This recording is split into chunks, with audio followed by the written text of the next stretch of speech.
Explore the history, relationships, expertise, and data that go into ensuring Stine growers get maximum yield potential. This is the Stine Seedcast. Here's your host, David Thompson. Hello, and welcome to the Stine Seedcast. I'm your host, David Thompson, National Marketing and Sales Director for Stine Seed Company. We've got another great episode lined up with special guests, expert insights, and discussion on everything you need to know about maximizing yield potential. On today's episode, our special guest is John Baranick, meteorologist with DTN. Welcome to the show, John. Hey, thanks for having me on, David. So John graduated from Iowa State University with a Bachelor of Science degree in meteorology and also has a minor in agronomy. And he has been a meteorologist with DTN since 2011. John uses his forecasts to highlight the impacts on various industries and helps customers make important business decisions. His comments have been received by clients in the aviation, transportation, energy, and agriculture industries worldwide, and he works out of the Burnsville, Minnesota office. We look forward to catching up with John about his background, the season that was, and his outlook for the 2023 season.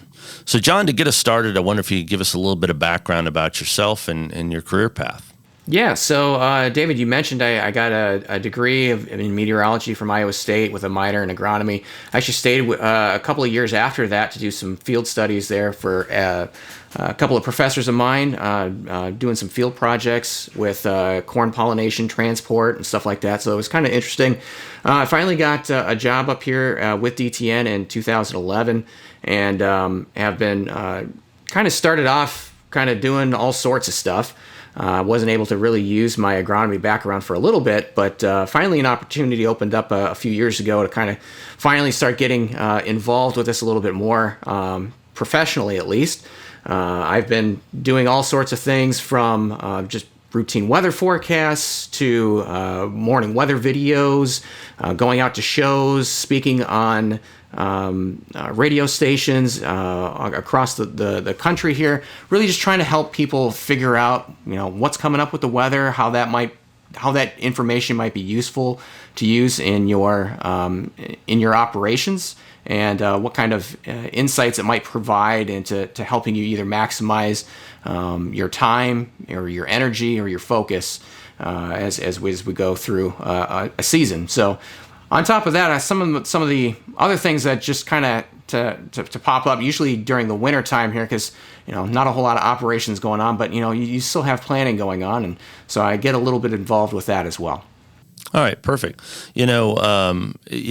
Obviously there are a lot of industries where weather is a big factor, and probably none of them more so than agriculture. So I'm sure that the work you do is important to DTN and to our ag audience all throughout the United States and around the world. So I guess to start things off, let's talk about the 2022 growing season. As it relates to the corn growing part of our country here in North America, what are the takeaways? What were the main stories from that part of the world? Yeah, it was our second year of La Niña in a row, and it was almost, and not quite, because no 2 years are the same, but pretty similar to 2021 as well. We had La Niña-driven weather pattern here across North America, and it really lent itself into some pretty extreme heat, especially here across the U.S. and the Corn Belt. And overall, especially on the western half, some pretty dry conditions. So 2021 was definitely that way. We saw some major drought in the Dakotas. 2022 was more kind of southern central plains, so Nebraska southward had the worst of it last year. But it was basically a dry and hot western half of the Corn Belt and a milder and wetter eastern half of the Corn Belt. Kind of how it shaped up last year. And that's just typical of a La Niña summer. So it was almost a textbook case in the weather patterns that we expected to see. So we well aware of the potential of what was going to come last year, and hopefully some folks got out of it with not so bad conditions. I heard anywhere from just not even able to make a crop out there in like say Nebraska and Kansas, to even eastern parts of the Corn Belt where they ended up with some better precipitation and not so hot conditions, still missing out on a whole lot of the precipitation events, or completely going the other direction and getting flooded out there as well. So we had kind of a wild array of weather last year, but it typically pointed itself to a hot and dry west and a cooler and wetter east. So you mentioned like second year of this La Niña weather pattern. Is that typical for those things to last, across 2 years or more, or was that kind of unexpected? Yeah, La Niña ends up being usually a multi-year event. It started actually back in fall of 2020, so and we haven't really gotten out of it since then. So this is the third straight winter being under La Niña conditions, and you might expect 3 straight years, 3 straight winters to be kind of an unusual thing to happen. Maybe it's unprecedented, but it's really not. We actually had one in the late 90s, early 2000s, which was 3 straight La Niñas. We had another event back in the mid 70s that was 3 straight La Niñas. And, we don't have great data for it because we didn't have satellites back then, but it looks like the mid 50s also had kind of 3 straight La Niñas. So it seems to be on this cycle of every 20 to 25 years where we end up with a stretch of 3 straight La Niñas. So, that kind of leads into the question then, okay, so if that, 2045, 2050, are we going to hit another stretch of 3 straight La Niñas? I don't know. Our records are pretty short. But if we do end up with 3 straight La Niñas, we shouldn't be surprised there. So those of us who are still around that far into the future might be looking at this again. So, and I guess that leads into a conversation about, short-term future, meaning 2023. So if the common idea is that these things kind of take 3 years to cycle through, then is your expectation that as we look to the 2023 growing season, we at least have to be expecting this trend to continue? For the next couple of months, yes. So we've kind of hit an important threshold here in the Pacific Ocean where temperatures are starting to rise, getting closer to back where they should be for this time of year. So La Niña is basically manifests itself as colder than average temperatures in the tropical Pacific Ocean, and we've basically been there since late 2020, as I mentioned. We're finally starting to see that kind of ease its way out. We're getting back to normal for now, and forecast here, basically any long-range climate model you look at has us getting into either on the warm side of neutral or into an El Niño sometime this summer or early fall. It's kind of interesting to see every single model take that path. Usually there's some pretty good spread, so we can have pretty good confidence here that we're finally getting out of La Niña conditions and headed towards El Niño, and that's going to change our weather pattern dramatically here as we move forward. The thing about it, though, is these things are very slow processes. So, the energy that comes out of the Pacific Ocean there, the increased potential we have, takes some time for the atmosphere to respond to it. So we're still going to be in kind of what we would expect for La Niña, or say the last couple of springs, where we had some cooler temperatures here across the north central U.S., some wetter conditions across the Ohio Valley. That should be kind of expected here through March and April. But after that, as we get more deeper into these neutral conditions, as we head towards El Niño, when we look back in the past at some similar years where we're coming out of La Niña and we go into an El Niño, what happens during those years? Usually the spring is kind of a mixed bag, but it tends to end up looking like a La Niña. So we stay warmer for a lot of the southern states, drier there in the southwestern plains. If anybody cares about the winter wheat crop down there that got planted in a dust in the fall, it doesn't look like it's going to have some very good conditions here over the next couple of months to really make a good crop. So that's unfortunate for them there. But as we get into the summertime, usually what happens is we end up at least towards what I would call normal summer weather. So over the last couple of years, when we've been kind of dominated by La Niña, we've had fewer thunderstorm events, these large complexes that kind of develop out in the plains and really build across the Midwest and push through the East Coast. We didn't see a whole heck of a lot of them the last couple of summers. This year, though, I think, as we get kind of away from La Niña-driven conditions and we get more towards neutral or even El Nino, we should see a lot more of these thunderstorm clusters. So, severe weather is always a hard thing to predict because there's a lot of things that go into it. But severe weather has kind of been lower than average during the summertime across the Corn Belt. I think we get a little bit more of that going on. But when you look at what's quote normal for thunderstorms and precipitation across the Corn Belt, there's always some winners and losers with that, unfortunately. So there's some areas that end up pretty good, there's some areas that don't, and it's just really a matter of where these thunderstorm clusters develop, where they go over. Sometimes areas will get hit by several of them, multiples of them, and they end up with heavier than normal precipitation. Some areas get left out. And that's really something that if you look at some of these years where we're coming out of La Niña and going into El Nino, that it's kind of a mixed bag. You can't really see which areas are more likely to get hit by these thunderstorm complexes, which areas are more likely to get missed. One thing that's pretty typical, though, and is to have cooler than normal temperatures across the Corn Belt. So you can think of if we get normal precipitation patterns and we have cooler conditions, so we don't have as much heat stress as we've had, especially the last couple of years, that usually we end up with a pretty good crop.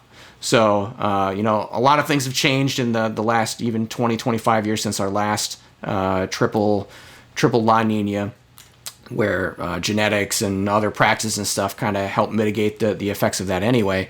But, I would say with the improved outlook here for more, quote, again, normal conditions during the summer, I think a lot of areas here that have been kind of beat down the last couple of summers, especially the Western Corn Belt, have a little bit better chance to participate in the total production this year than they did in the past couple.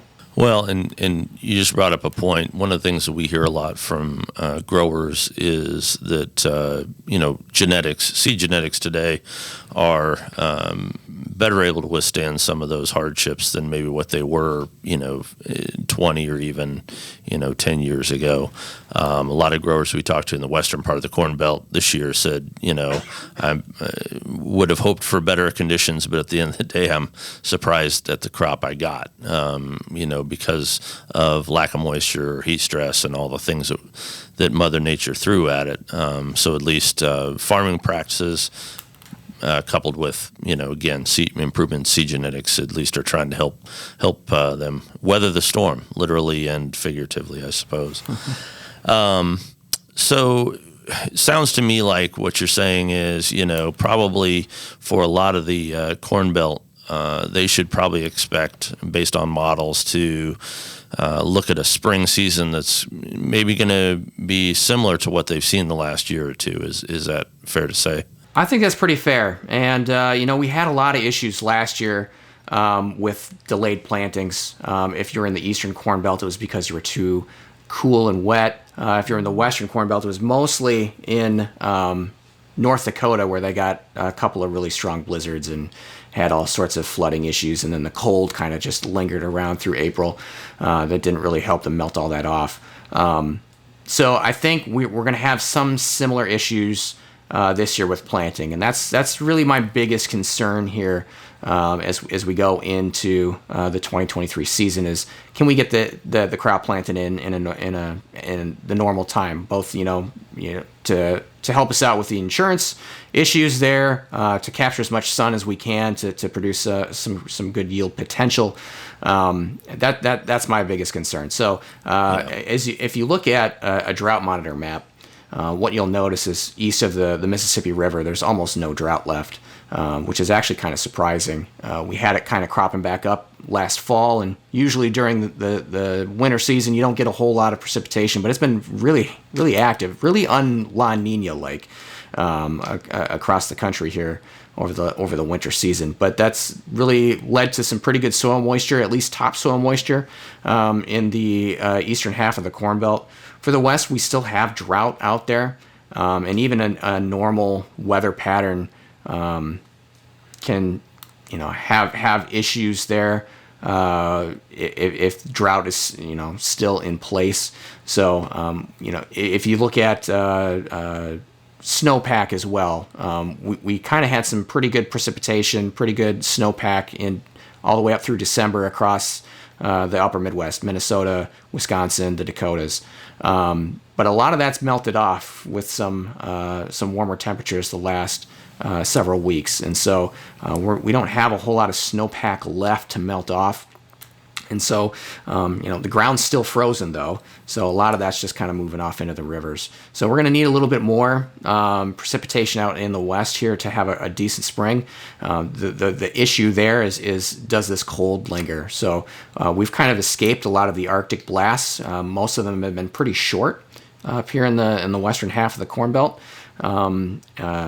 But everything kind of points to us kind of having a lot more of those Arctic air masses moving through over the next couple of months. If they linger in past mid-April and we continue to see some of those colder temperatures, I'm sure it'll force some people who love to plant early, capture all that sunlight, kind of push them back a little bit further into May, so that they don't have to worry about frost potential or something like that. So, I've kind of bounced around here a lot, but just there's a lot of things kind of going around the Corn Belt, whether you're in the eastern half or in the western half, that might be some issues there for you when you go to plant this spring. Well, and you brought up a good point when it comes to temperature. One of the things I think through a lot of the Corn Belt, we find the tendency of the trend toward pushing for earlier planting. And whenever you do that, you're up against Mother Nature from a temperature standpoint, what's suitable for soil temp and like you said, frost and all of those things. So sounds like there's, at least based on modeling, there's of course there's always risk of cold spring and frost and so forth. But in this case, we've got certain support to say, well, based on modeling, it would not be unexpected, at least certainly in the western part of the Corn Belt, to see maybe a colder than average spring, even if it's dry, but it might be cold. That's right. And, temperature's always, farmers out there are always weighing risks, right? And there's all sorts of things that can go wrong at any point that you don't even think of. But, if you're trying to get out there and plant early, that temperature thing is going to be the biggest thing for you out there. In the east, it's probably the wetness issues. And are you going to be able to get out there without much compaction or any issues with getting muddy tires and tracks and actually getting your equipment out into the field? So, yeah, there's several things out there that cause us to be a little bit concerned here about the spring. But I think once we do get that crop in, the probability there for a good year pretty much everywhere is pretty high. So I'm really optimistic that as long as the issues this spring aren't too harsh and too horrible, that we'll end up with a good crop in the fall. One of the other things that I know is a factor for farmers looking at temperature over the course of the wintertime is impact on soil-borne pests, insect populations and so forth. And I guess here locally in Iowa, yes, we've had some cold weather for sure, but certainly, I guess, doesn't seem like we've had protracted periods of cold. What is any input on that, or what that has looked like in terms of the long-term, temperature standpoint over the course of the winter? Yeah, you hit that on the head there. Anytime we've had the really cold blast, it's been really short. Outside of the around the Christmas holiday, I think we had more close to a 5-day stretch there.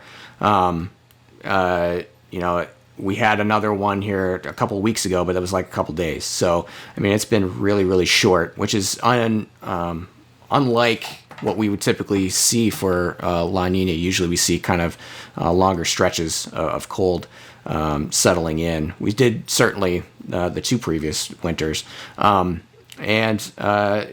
We still have that potential, but we're running out of time for the real Arctic cold to settle in. What's kind of interesting is here, we still don't have too much of that for too many of us over the next, say, month.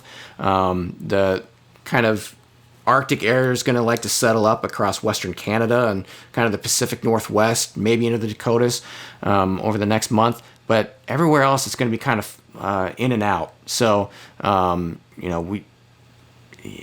it looks like a lot of shorter stretches of any cold moving through, a day or two of something that's Arctic in nature until we get to the end of March. And, by the time we're hitting the end of March, I mean, a lot of our temperatures are well on the rise anyway. So, an Arctic blast might not feel actually that cold at the end of March or the beginning of April, but, getting, single digit lows or something like that, certainly a possibility.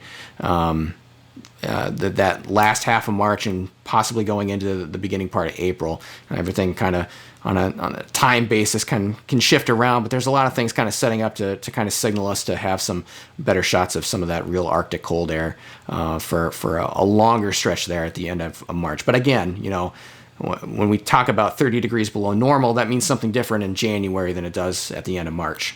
So you always have to kind of weigh that as well. Yeah. So if you're, if you were hoping that maybe you're going to get a little bit of help from Mother Nature to kill off some of those soil-borne pests, this might not be the ideal year for that. Because like you said, we might still get some cold weather, colder than average weather, but of course the average is going up, as we get into March and April. So our chances of really, really cold weather are soon behind us. I'd like to shift gears and talk a little bit about South America. Down there right now, they're getting ready to harvest, corn and soybean crop, and they had their challenges as well. Record dry weather down there, I guess.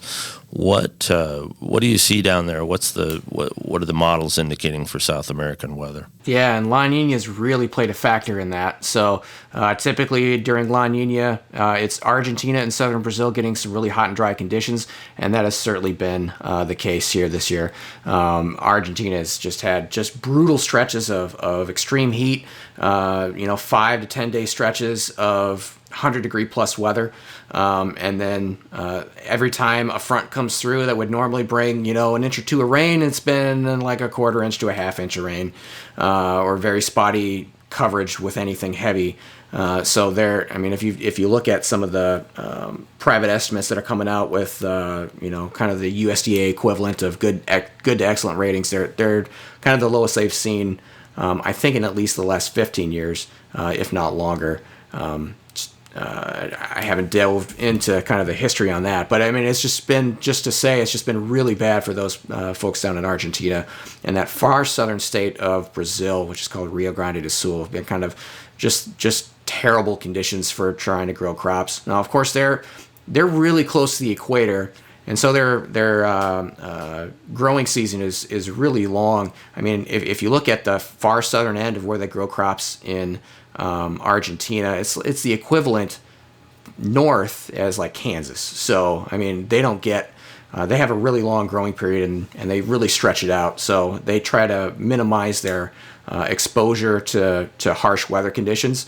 So they kind of plant for their planting season. Race starts in September, and they'll plant all the way through January. And so They kind of spread out their risk that way, but it just hasn't been good no matter what side of it they've been on. Brazil's been kind of the opposite. especially the central part, which is the main production area.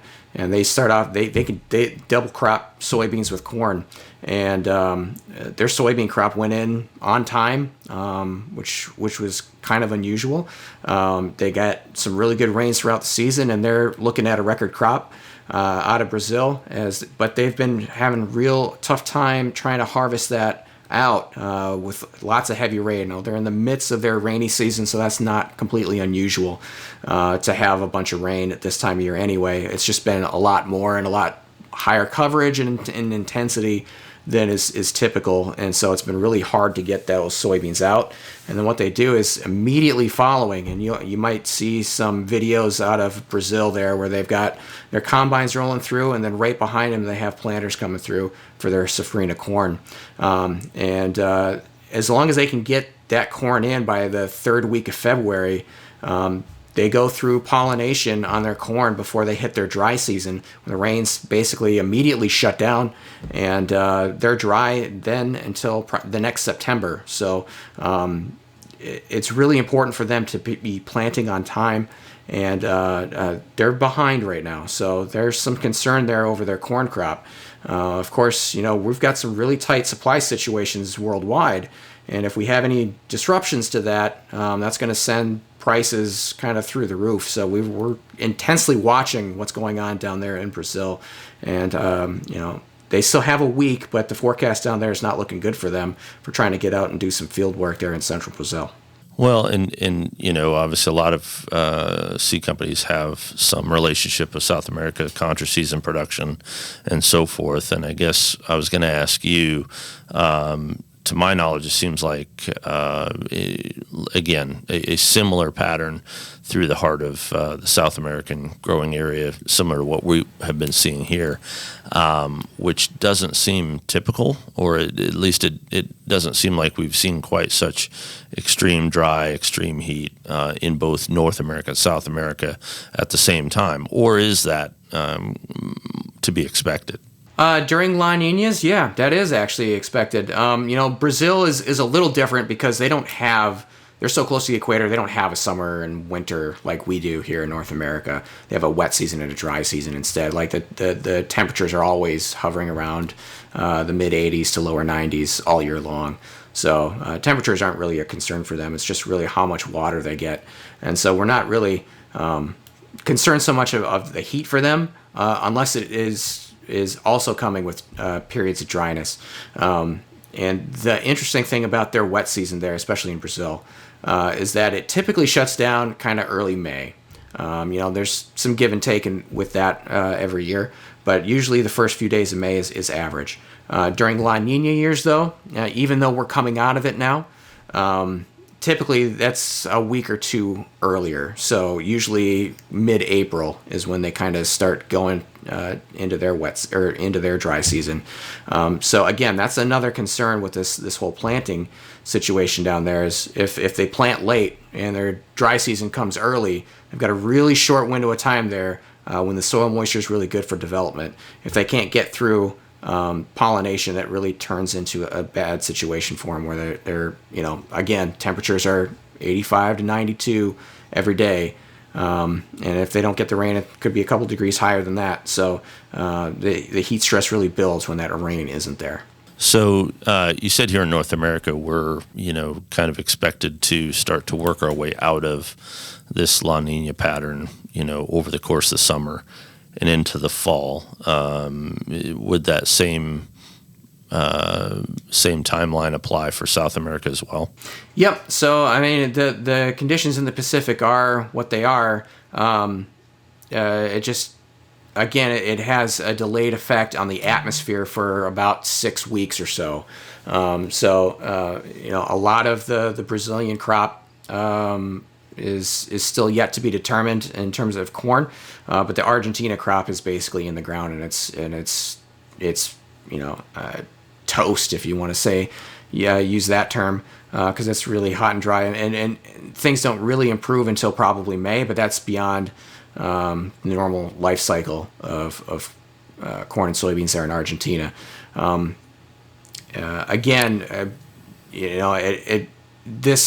The crop cycle there in Brazil really ends kind of in May too. So as we're trying to finally get out of it here, and things are looking up for North America, it's going to take until next season then to have a detrimental effect down there in South America. Yeah, and I guess, or I'm sorry, coming back out of it and then improving instead of getting worse. Right. Yeah, I was going to say neither good nor bad necessarily, but I guess we will be hoping to come out of this pattern in the middle of a growing season, whereas in Argentina, it would typically be kind of their off season that hopefully they will see their pattern start to normalize.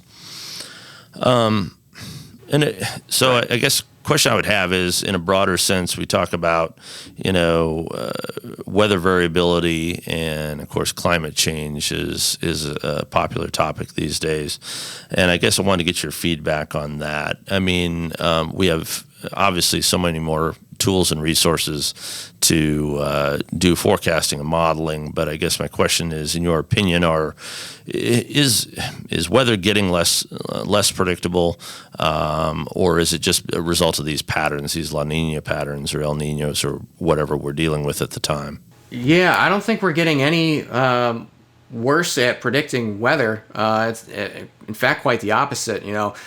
We used to do seasonal forecasting based on whims and ideas, but computer models over the last decade, especially, have been so much more improved over where they were the decade prior. So we can trust a lot of what goes on in those computer models over, say, the course of the next 5-6 months, whereas we were just kind of using them as kind of a research basis. When I was back in school, we just didn't have the computing power to really get a good grasp on climate patterns and things that were going on, not only across land but in the oceans, and that's really where climate is driven, is in the oceans. And so we've gotten a lot better than with satellite data. It's a lot more dense now than it used to be. Models can handle a lot more information than they used to, and so we've gotten a much better picture of what's going on in the oceans, and that's really helped us move forward in the predicting space. Now, the flip side of that, you kind of mentioned that, the variability in the weather, and it does seem to be increasing. The variability seems to be increasing. Say 50, 70 years ago, you'd see, if you're a farmer there in central Iowa, you'd see a 3-inch rainfall maybe once a year, but now you're seeing them, multiple times a year, and followed by stretches that seem to be at least longer than they used to be. So we're seeing a lot more variability in the weather. That's been documented and researched, and it seems to be occurring. And so, the effects then, while we've gotten better at forecasting the weather, or at least the climate, several months in advance, getting the specific details of how much rain is going to fall at what time, and what's the actual temperature going to be on a given day, it kind of balances itself out a bit. So we may have better ideas of what the patterns are going to be, but maybe not the specific details.